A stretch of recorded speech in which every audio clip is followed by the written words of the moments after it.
twanyuzemo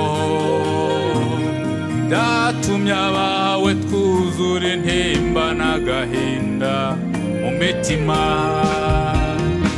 Ibihe bikomeye Rwanda wanyuzemo byatumye abawe twuzura intimba n'agahinda mu mitima.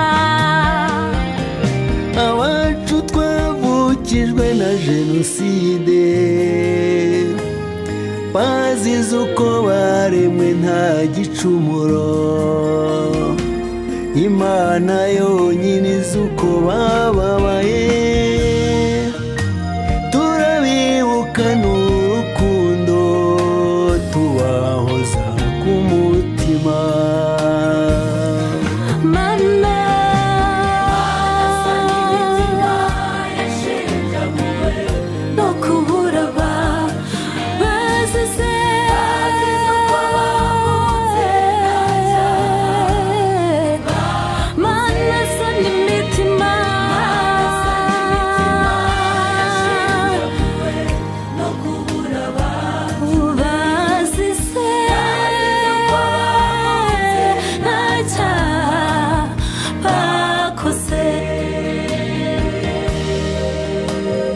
Jenoside yakorewe Abatutsi, imfura zirashira, isiga imfubyi,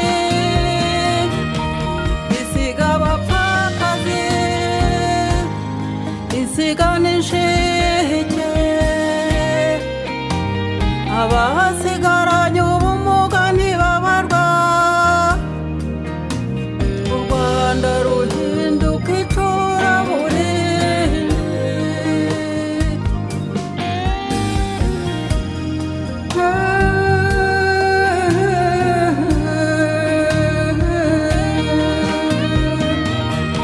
Uza amagambo, uza amagambo.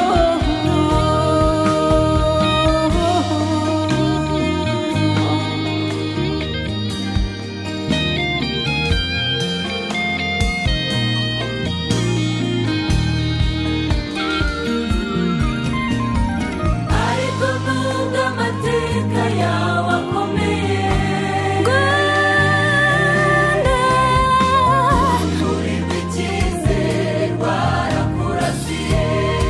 Ariko nubwo amateka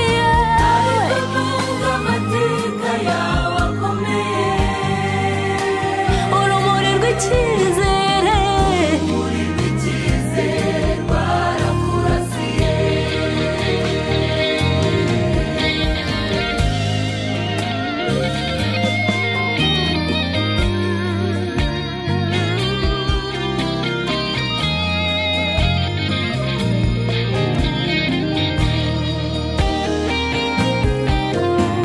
Imfubyi nimukomere kandi mushikame. Imana iradukunda. Abapfakazi nimuhumure kandi mutwaze gitwari. Imana iradukunda.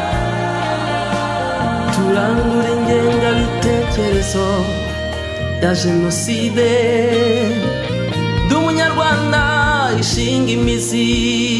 Imana iradukunda. Abanyarwanda dukomeze twunge ubumwe, twiyubakire igihugu cyacu Imana yaduhaye.